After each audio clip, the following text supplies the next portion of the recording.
আমরা মনে করি যে নির্বাচন কমিশন অনেকগুলো ক্ষেত্রেই তারা তাদের কার্যকলাপের মধ্য দিয়ে প্রশ্নবিদ্ধ আচরণ করছে।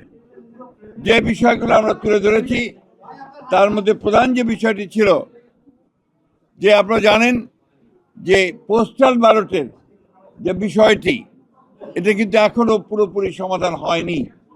বিশেষ করে বিদেশের যারা নিবন্ধিত ভোটার তাদেরকে ব্যালট পেপার পৌঁছানোর ক্ষেত্রে এবং ব্যালট পেপারটা যেভাবে মুদ্রণ করা হয়েছে সেই ক্ষেত্রে আমাদের অভিযোগ আমরা সেটা তাদের কাছে দিয়ে এসেছি। পদ্মা সেতু, মেট্রো রেল এবং এলিভেটেড এক্সপ্রেসওয়ে নির্মাণের গর্বিত অংশীদার বসুন্ধরা সিমেন্ট। আমরা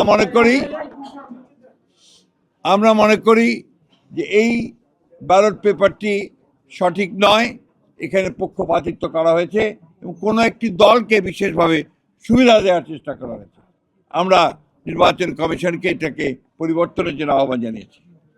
এছাড়া আমরা দেশে পোস্টাল ব্যালটের ব্যাপারে অর্থাৎ যারা বিভিন্ন দায়িত্বে থাকবেন নির্বাচনের দিন তারা যে পোস্টাল ব্যালটে ভোট দেবেন আমরা অনুরোধ করেছি এবং আমরা চেয়েছি যে তারা যেন সেটা আমাদের যেটা প্রতীক সেই প্রতীক বিতরণের পরেই যেন দেওয়া হয়, অর্থাৎ সঠিকভাবে একটা পোস্টাল ব্যালট আমরা যেভাবে ভোট দেই সেইভাবে যেন সেই পোস্টাল ব্যালটও ব্যবস্থা করা হয়।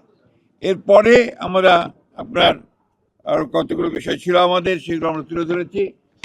এনআইডি বিকাশ নম্বর, মোবাইল নম্বর সংগ্রহ, জামাতে নির্বাচনী কর্মীরা বাড়ি বাড়ি গিয়ে এনআইডির কপি, বিকাশ নম্বর, মোবাইল নম্বর সংগ্রহ করছে, যা ব্যক্তিগত গোপনীয়তা ভঙ্গ, ক্রিমিনাল অফেন্স। এই বিষয়ে আমরা ইতিপূর্বে আচরণবিধি ভঙ্গের আপত্তি জানিয়েছি। এই বিষয়ে জরুরি পদক্ষেপ গ্রহণ করা বলে আমরা প্রয়োজন বলে আমরা মনে করেছি এবং সেটা আহ্বান জানিয়েছি। লেভেল প্লেইং ফিল্ডে বাংলাদেশ জাতীয় দল বিএনপি আসন্ন জাতীয় সংসদ নির্বাচনে সুষ্ঠু আবার অংশগ্রহণমূলক গ্রহণযোগ্য করার জন্য লেভেল প্লেইং ফিল্ডে বিশ্বাসী।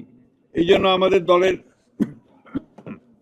চেয়ারম্যান ব্যক্তিগত সফর বাতিল করেছেন, অথচ বিভিন্ন রাজনৈতিক দলের দলীয় প্রধান সহ অন্যান্য গুরুত্বপূর্ণ ব্যক্তিরা প্রতিনিয়ত আচরণবিধি ভঙ্গ করে দলীয় প্রচারণা চালাচ্ছে।